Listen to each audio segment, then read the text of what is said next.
Pois, estamos de regresso. Primeira página na sua tela. Este é o programa matinal da Palanca TV de segunda a sábado, das 7 às 10 da manhã. Levamos a informação até si, com imenso prazer. Bom, antes mesmo de passarmos para as matérias da malária, deixa-me saudar aqui o nosso telespectador Vander Francisco. Vander Francisco está na província do Bengo, está a acompanhar o programa. Ele diz que o Bengo está a completar hoje 42 anos de existência, portanto é festa por lá. Vamos ver se no final do dia vamos bodar no Bengo, deixar um pouco o ar de Luanda e vamos para lá partilhar o momento com os nossos irmãos lá no Bengo. Olha, eu tenho uma amiga que está lá, a Susana Sango. Susana, prepara o fungo com fumba. E eu não gosto de macaiabo, eu prefiro o peixe frito ou grelhado. Então vou para lá, ok?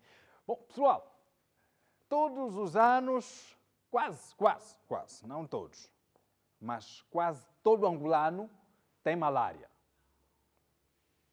Todos os anos, cada angolano que vai a um hospital, pelo menos uma vez, vai acusar paludismo.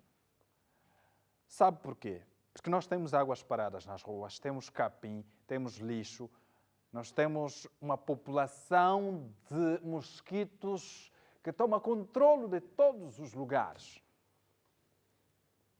São poucas as vezes que você fica fora, no ambiente externo de sua casa, e não ser picado por um mosquito. E isso faz com que, no final de tudo, a nossa cabeça doa. No final de tudo, o nosso corpo comece a apresentar alguma anomalia, as articulações começam a doer, começamos a fazer febres e quando vamos para o hospital, o que acusa? Paludismo, sempre. Há quem esteve a gozar com a situação há dias. Olha, você cai de bicicleta ou de uma motorizada e quebra o braço, quando for para o hospital vai acusar malária. Parece brincadeira, mas é verdade. Não porque a queda é que provocou o paludismo. Você já tinha a doença incubada. Você vai para o hospital e às vezes o médico tem a necessidade de fazer outros exames e acaba descobrindo que você tem paludismo. Parece ser algo já crônico para os africanos, aqui na África subsaariana sobretudo, porque a doença domina. E infelizmente, milhares de pessoas morrem todos os anos. Só para constar, em 2020, de acordo com os dados fornecidos pela Organização Mundial da Saúde, mais de 627 mil pessoas morreram vítimas de malária em todo o mundo. A África subsaariana representa mais de 55 nada, é muito pouco, 95% das vítimas. E houve um aumento de mais de 12% comparativamente ao ano de 2019. Isto tudo deveu-se ao facto de que as pessoas tiveram dificuldades em aceder ao sistema de saúde e receber o atendimento médico. A malária continua a ser o nosso pior inimigo. É a maior causa de morte em Angola. É a doença que mais mata em Angola. Resumindo, o mosquito é o animal, é o ser vivo que mais pessoas mata no nosso país. Não é o leão, não é a cobra, não é a onça, não é. Não é a picada da serpente venenosa. É o mosquito. Um animal tão pequeno, tão fraco, mas letal. Vamos ouvir o que a peça nos tem a dizer. Todos os anos, centenas de milhares de pessoas, principalmente crianças que vivem na África, sucumbem à malária, um antigo flagelo transmitido por mosquitos. A Organização Mundial da Saúde estima que 627 mil pessoas morreram em 2020, um aumento de 12% em relação a 2019, principalmente devido a distúrbios no acesso aos cuidados ligados à pandemia de Covid-19. Antes de 2020, houve um progresso constante na transmissão e tratamento da malária, principalmente através do uso de mosquiteiros tratados com inseticida, testes e medicamentos eficazes. O Dia Mundial da Malária foi estabelecido em maio de 2007 para fornecer educação e compreensão da malária e é comemorado todos os anos em 25 de abril para reconhecer os esforços globais para controlar a malária. A malária é uma ameaça para metade da população mundial. Cerca de 241 milhões de casos foram reportados em todo o mundo em 2020, 14 milhões a mais do que no ano anterior. A grande maioria dos casos e mortes ocorre na África, onde 260 mil crianças morrem a cada ano. Metade dos casos do mundo em 2020 foram relatados em 4 países africanos, como Nigéria, com 31,9% dos casos conhecidos, República Democrática do Congo com 13,2%, Tanzânia com 4,1% e Moçambique com 3,8%. Crianças menores de 5 anos são as mais vulneráveis. Em 2020, cerca de 80% do total de mortes por malária no continente africano estavam nessa categoria de idade. Vários tratamentos preventivos estão disponíveis. Em outubro de 2021, a OMS recomendou o uso amplo da primeira vacina contra a malária do mundo para crianças da África subsaariana. A vacina RTS-S, fabricada pela gigante farmacêutica britânica, reduziu consideravelmente a mortalidade infantil. Mais de 155 milhões de dólares foram mobilizados pela Vaccine Alliance Gavi para viabilizar sua entrega. Outras vacinas estão no horizonte, incluindo uma desenvolvida pela Universidade de Oxford, Matrix-M, que em testes mostrou eficácia muito alta. Pois é. Em 2020 morreram mais de 627 mil pessoas vítimas de malária. Houve um aumento de mais de 12% comparativamente a 2019. Fomos para 2021, continuamos acima de 600 mil mortes. 602.020 pessoas morreram vítimas de malária. Esse dado estatístico que a OMS apresenta não é o exato.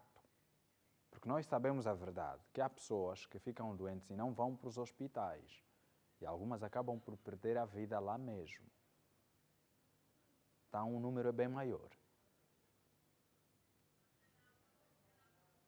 Em pleno 2022, nós perdemos muitas crianças abaixo de 5 anos vítimas de malária, mulheres gestantes que têm sérias complicações por conta da malária e algumas delas perdem a vida.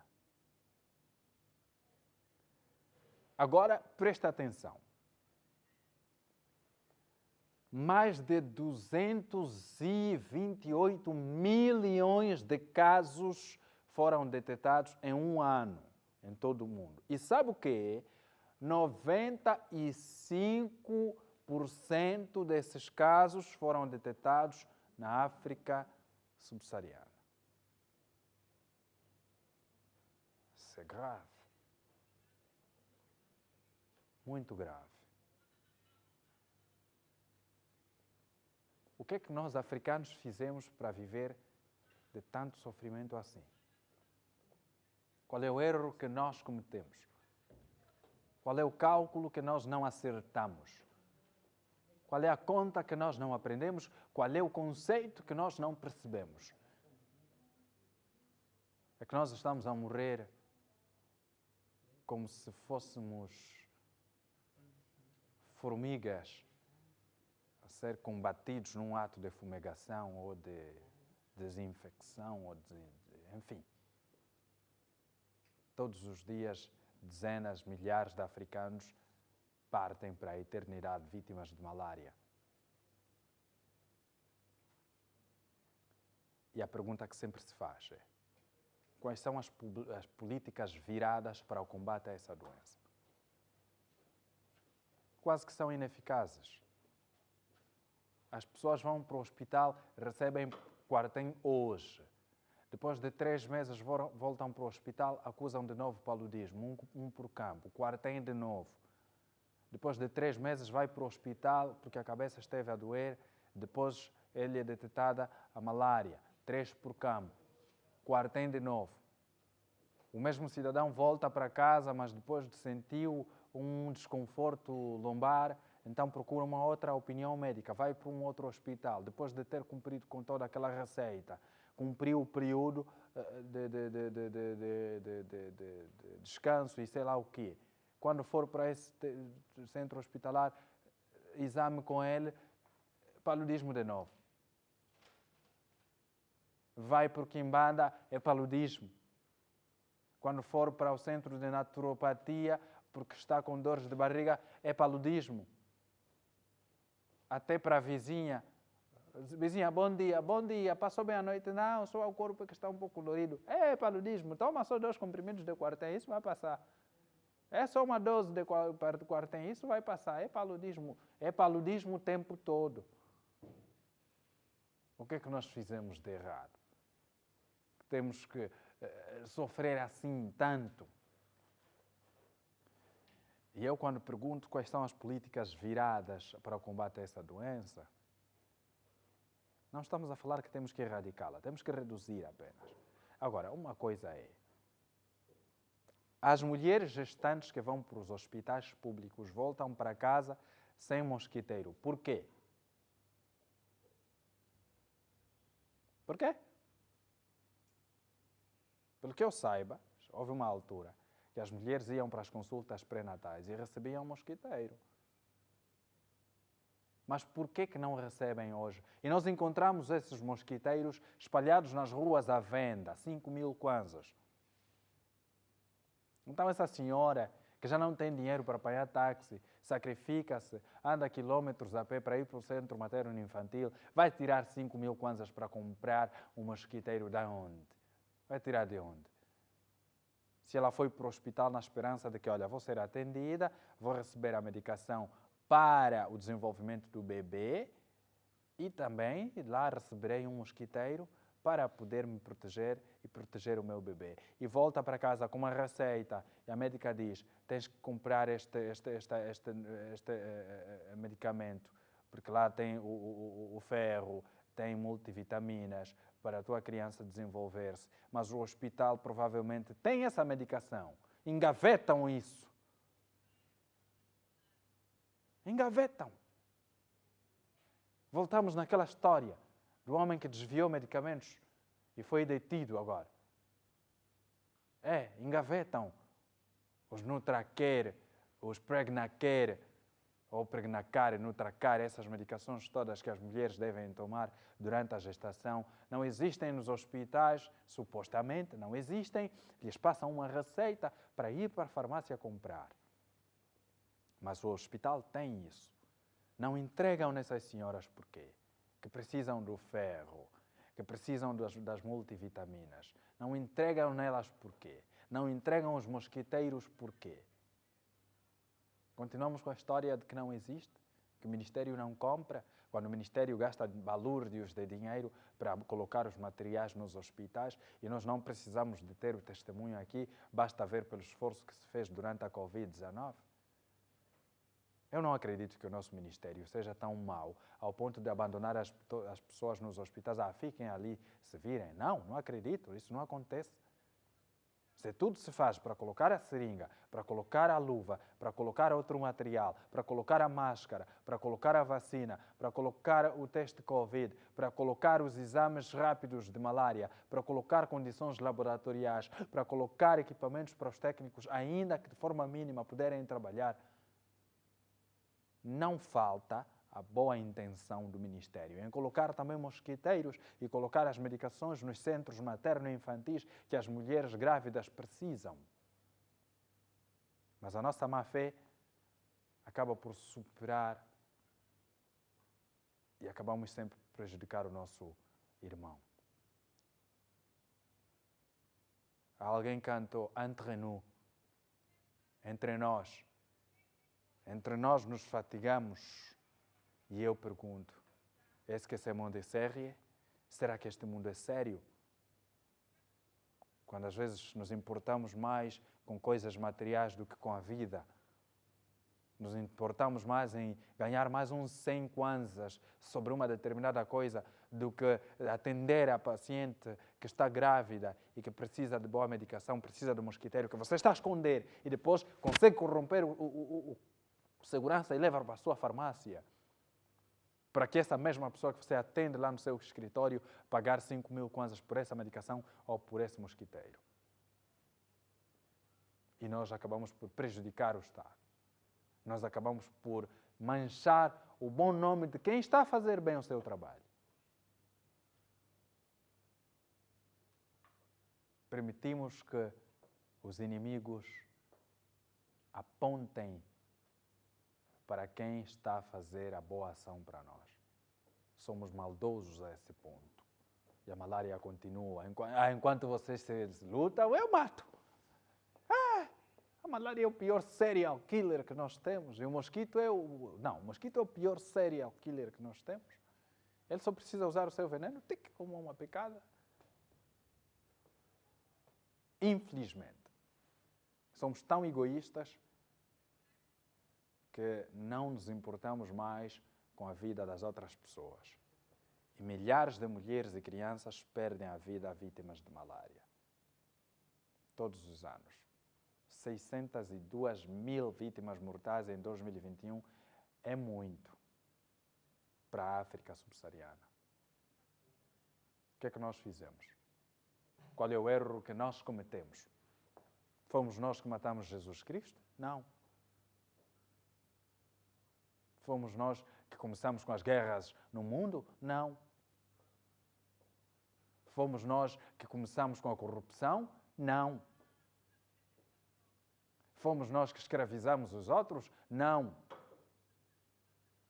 Fomos nós que inventamos doenças laboratoriais? Não. Fomos nós que começamos com teorias de conspiração e outras coisas? Não. O que é que a África fez para pagar tanto assim? Com tanta riqueza que nós temos. Angola é rico em termos de recursos minerais, mas continua com uma população a passar mal e a morrer de malária. A República Democrática do Congo é rico e se hoje utilizamos smartphones, se utilizamos tablets, computadores e outros equipamentos eletrônicos, sabe de onde vem? Da RDC. Quem extrai esse recurso valioso são crianças malnutridas, que morrem também de malária, morrem de tifoide todos os dias, outras morrem soterradas. E ninguém se importa, ninguém diz nada. Mas quando o assunto é fora daqui, as nossas atenções todas viram para lá. E a África continua a sofrer com a malária, a matar milhares. No fim deste ano, estaremos aqui novamente com balanços. Já não basta os outros problemas que nós bem conhecemos. Temos que permitir também que o mosquito seja o nosso pior inimigo. Em Benguela, houve redução de casos na Canjala. Felizmente, os casos reduziram de malária, segundo deu a conhecer a responsável interina da saúde localmente. Os casos reduziram, mas continua-se a trabalhar para que no futuro haja menos casos, não é? Cada dia, menos casos. Vamos acompanhar as palavras da responsável e também de alguns pacientes que foram ouvidos pela nossa reportagem. O Dia Mundial do Combate à Malária ao nível da província de Benguela foi celebrado na comuna da Canjala, município do Lubito, na Catumbela. Madalena Pereira, professora interina do Programa de Combate à Malária, reporta que o município registrou uma baixa considerável de casos da doença. Em questões dos dados, nesse momento o município encontra-se em ganho, porque o trimestre passado tivemos aproximadamente 10.000 em questões de número de casos. Agora nos encontramos com um declínio dos números de casos, o que dá aproximadamente 6% de redução de números de casos. Já a diretora municipal da saúde no Lubito, Ingrácia de Brito, falou sobre o trabalho que está a ser feito no sentido de se combater a doença. Reafirma que os números tem estado a reduzir, fruto de um trabalho árduo feito em conjunto com a administração municipal do Lubito. Bem, a administração tem trabalhado muito com relação a esse aspecto, porque a malária só tem uma alta incidência por causa dos meios de saneamento. E a administração tem trabalhado muito, eu acho que tem reparado as máquinas a limparem nas valas, e isso fez com que o número começasse já a cair. Nós também estamos a fazer a aplicação de larvicidas nessas mesmas valas depois de limpas para matar a larva. E se for a reparar, nós temos muito pouco mosquito.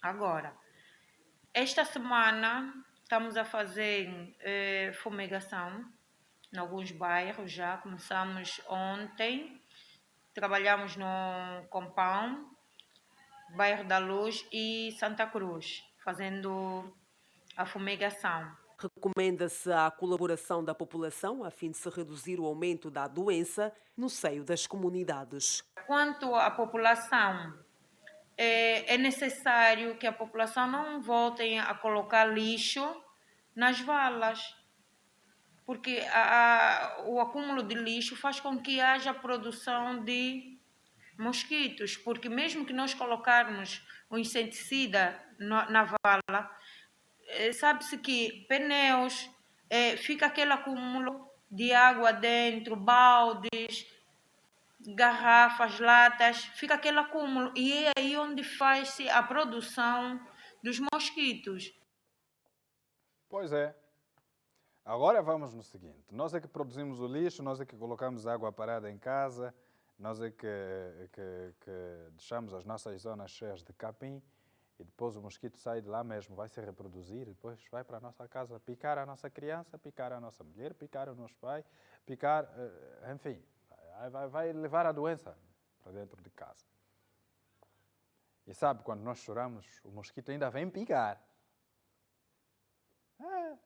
Você já perdeu o ente, o mosquito ainda vem lá, pica também. Oh, está a chorar? Vamos consolar com um abraço, um beijinho. Vamos nos cuidar. Prevenir vale mais do que curar, têm dito os médicos. Cuide da higiene de sua casa.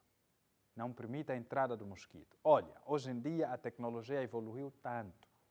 E não precisamos de balúrdios de dinheiro. Porque às vezes nós olhamos, vamos para a casa de outra pessoa e olhamos aquela casa organizadinha com coisas... não, ele deve ter muito dinheiro. Não, só tem visão.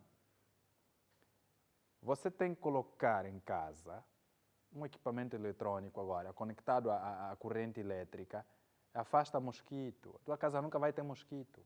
Coloque no quarto, coloque na sala, coloque na casa de banho, coloque na cozinha, coloque na despensa, coloque onde der.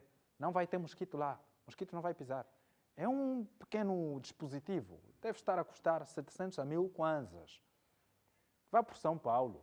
Não é publicidade nenhuma, todos nós sabemos que lá há um mercado. Vá por São Paulo. Vai lá e procure. Pergunte nas pessoas, as senhoras que vendem lá. Olha, estou a procurar de um dispositivo, uma coisa que dá para meter na tomada e mata mosquito. Vão lhe indicar. 1000 kwanzas cada. Coloque em casa. Afaste o mosquito. Não permita que sua criança tenha paludismo de novo. Não permita isso. Okay? Bom, eu, ao longo do programa, falei da esperança de vida do angolano, que a malária tem estado a catanar.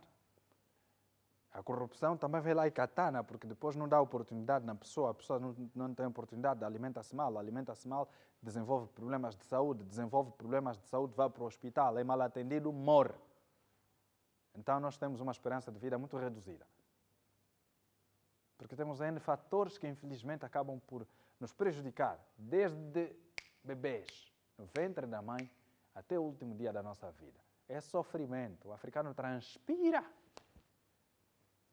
Noutras paragens, as pessoas vivem 80, 70, 80, 90, até 100 anos. E sabe, a senhora que era considerada a mulher mais velha do mundo, infelizmente deixou o mundo dos vivos. Trata-se da japonesa Kane Tanaka. Ela morreu aos 119 anos. Está aqui a senhora, antes da sua partida. A Kane Tanaka viveu 119 anos, era considerada a mulher mais velha do mundo. E nós conhecemos bem o histórico do Japão. No Japão as pessoas vivem muito tempo. Vivem muito tempo. A esperança de vida lá é muito, muito alta. Acho que são 80 anos, se eu não estiver errado. Infelizmente, essa senhora partiu para a eternidade, viveu 119 anos, né? E ainda andava, com ajuda, mas andava. Enfim, vamos ouvir o relato. Nascida a 2 de janeiro de 1903 na antiga aldeia de Wajiro, que agora faz parte da cidade de Fukuoka, Kane Tanaka morreu num hospital naquela cidade no passado dia 19, com 119 anos e 108 dias. Kane Tanaka, que se casou aos 19 anos, viveu em 5 épocas diferentes no Japão e tinha estabelecido o objetivo de comemorar os 120 anos no próximo ano, segundo a sua família. Já há alguns anos que residia num lar de idosos, a sua presença era habitual em artigos japoneses e programas de televisão por ocasião do seu aniversário ou da celebração nacional Dia do Respeito pelos Idosos. O chocolate era o seu alimento preferido e também gostava de bebidas gasificadas, como foi visto muitas vezes em fotografias e vídeos transmitidos pelos meios de comunicação locais. A idosa esteve para transportar a tocha olímpica dos Jogos Olímpicos de Tóquio em 2020, adiados para 2021, mas o agravamento da pandemia de Covid-19 no país impediu que esse objetivo se concretizasse. Tanaka estava reconhecida desde 2019 pelo Grupo de Investigação em Gerontologia e pelo Guinness World Record como a mulher e a pessoa mais velha do mundo. Com a sua morte, a freira francesa Lucille Randon, mais conhecida como Irmã André, que hoje tem 118 anos e 74 dias, passa a deter esse título. Kane Tanaka, na altura que se gravaram essas imagens, tinha de 116 anos. Ela morreu com 119. Mas atenção, isso também porque os nossos pesquisadores às vezes folgam um pouco. Né? Nós temos uma história, e eu até posso pedir novamente ao André Daniel para ir rebuscar essa história. O André Daniel, nosso colega do UIJ, que trouxe-nos a história de uma senhora de 100 e... Qual é a idade na altura? Foi no mês de março. Vocês se recordam quantos anos a senhora tinha? Olha, também tinha 119. Ela tem 119 anos, está viva. E aquela senhora anda, vê, ouve, na boa, tem garra. Está em dia. Tem 119 anos. No UIJ, tem uma senhora lá. Quando ela deixou o conselho de que filhos, para vocês, o segredo da longevidade é não ter mão longa. Né? Eu me recordo dessa reportagem. Não ter muitos amigos, má influência. Eu lembro dos conselhos dessa senhora. Ela falou em Kikongo. Foi no UIJ. Ela está em vida. Pelo menos ainda não temos um outro relato. Foi no mês de março que nós passamos essa peça, no programa Primeira Página. Tem 119 anos. Quer dizer que nós é que estamos a falhar um pouco em levar a nossa informação para fora. Então, se a dona Tanaka deixou o mundo dos vivos, quer dizer que a nossa mãe, lá do UIJ, agora assume o lugar. Deve sim. André Daniel está no UIJ, está a acompanhar-nos, companheiro, volte lá a conversar com a senhora, ainda que fosse uma pequena gravação, mande para nós, vamos lançar aqui e vamos reclamar esse lugar. Tem que entrar no Guinness Book, a senhora. Tem que entrar. André Daniel, volte ao local, por favor. Grave com a senhora, ainda que forem 2 minutitos. Mande para nós. Nós vamos colocar no ar e vamos reclamar o lugar. A senhora tem que entrar no Guinness Book. Ela agora assume o comando. Porque aqui era considerada a mais velha, já se foi. Então temos a Nossa Senhora lá do UIJ. Lembro muito bem do conselho dela, muito útil. E eu ouvi isso muito da minha mãe. Filho, não tenha mão longa, não tenha o braço longo e cuidado com as amizades. foi o conselho da senhora. Falava em Kikongo. E eu não conheço o vou na cultua. Do boca lá André Daniel, que não moca na tatan quente onde ona. Que é o quaco. Fulu que é Tokyo. 119 anos, que é no Aiwa, o ele quando Zambican Tambula. Onde o não se de kunawis, e ande tutulo quaco. E ande o sundi de munante las aonde só que então vamos aí. Para people do isso entender bem, tá vendo? Brincadeira. Bom, vamos conhecer então os destaques do programa Placar com Helena Gervásio dentro de pouquíssimos minutos. A Helena vai trazer-nos os principais destaques nesta manhã que irão ao ar à 13h, neste 26 de abril de 2022. Vamos saber, afinal, quais são as equipas que já chegaram ao nível de campeão pelo mundo. Há outras equipas que ainda estão a lutar. Por exemplo, a Liga Inglesa. Está uma batalha renhida entre o Manchester City e o Liverpool, com uma diferença de 1 ponto. As equipas não se deixam cair. A Helena também vai estar aqui. Vamos falar do desporto nacional, porque nós temos várias modalidades desportivas e que merecem toda a nossa atenção. É agora que a Helena Gervásio entra em cena. Helena, chega aqui, por favor, está muito fina, está vaidosa. Bom dia, bem-vinda. Bom dia, Afonso. Bom dia, caros telespectadores. Bem disposta? Bem disposta, sim. Depois da vitória do Petro, não como, não é? Não há como, Afonso. Eu ainda sinto a emoção. Ainda vamos falar sobre o ecos da qualificação do Petro de Luanda para a Liga dos Campeões. Então, vamos a isso? Quais são as notas? Hoje vamos trazer ainda o treinador principal da equipa do Petro de Luanda, Alexandre Santos, que diz que o Petro de Luanda fez história ao eliminar a equipa da África do Sul. Afonso, o curioso é que a equipa do Mamelodi eliminou o Petro de Luanda cá em casa em 2001 para esta mesma competição. E este ano, 21 anos depois, o Petro de Luanda eliminou o mesmo adversário em casa. Vingança fria, né? Exatamente. Mais saboroso. E dizer também que esta equipa que o Petro de Luanda eliminou, o proprietário é o atual presidente da CAF, o sul-africano. Viu-se magoado, mas é futebol. O sul-africano, Patrick Mostep, é o dono da equipa do Mamelodi Sundowns da África do Sul. Essa equipa ficou muito tempo sem perder, não é? Sim, durante este teve 15 vitórias consecutivas. O Petro de Luanda foi a primeira equipa que venceu a equipa sul-africana, Afonso. Então estamos de parabéns. O Petro tem de ir mais longe. Temos de chegar à final e vencer essa taça. E vai defrontar nas meias finais a equipa do Wydad Casablanca de O Wydad é um pesadelo para nós, mas nada é impossível. O curioso é que a primeira mão será cá em Angola e a segunda mão será em Marrocos. Vamos encher o estádio 11 de novembro, no dia 6, para que a nossa equipa vá confortável em Marrocos, para que possamos atingir a final. Já vimos o Petro de Luanda jogar com o Manchester City, Real Madrid, na Liga Mundial de Clubes.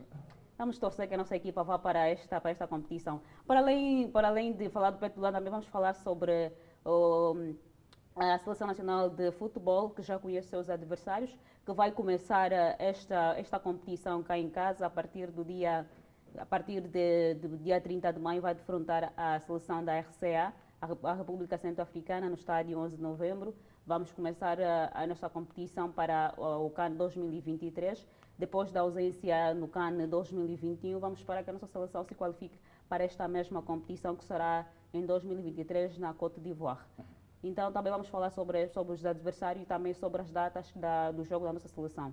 Também vamos falar sobre o jogador Depu, Afonso, que a semana passada falamos que o presidente da equipa do Sagrada Esperança disse que o jogador fugiu do centro de estágio, e hoje vamos trazer que a direção do clube resolveu rescindir o contrato de forma amigável com o jogador. Atualmente o Depu já não é mais... Qual é a razão que levaria um jogador a fugir? O presidente do clube alega que o jogador fugiu do centro de estágio, ele estava lesionado e devia ser operado. Infelizmente, diz que ele fugiu do centro de estágio. Este também é uma matéria que nós vamos trazer. Vamos detalhes no placar. Falar com o jogador Depu para saber o que está as razões que fizeram com que ele saísse do centro do estágio. Também alguns familiares dizem que não tem nada a ver com a realidade, aquilo que o presidente alegou à imprensa. Vamos trazer o Depo, vamos marcar uma entrevista com ele para falar quais são as razões que fizeram com que ele saísse do centro do estágio. Também vamos falar sobre a Liga Portuguesa. Ontem o Futebol Clube do Porto deixou fugir a possibilidade de sagrar-se já campeão português ao perder ontem, e o Sporting venceu. E também a Liga Alemã já tem campeão, a Liga Francesa também já tem campeão.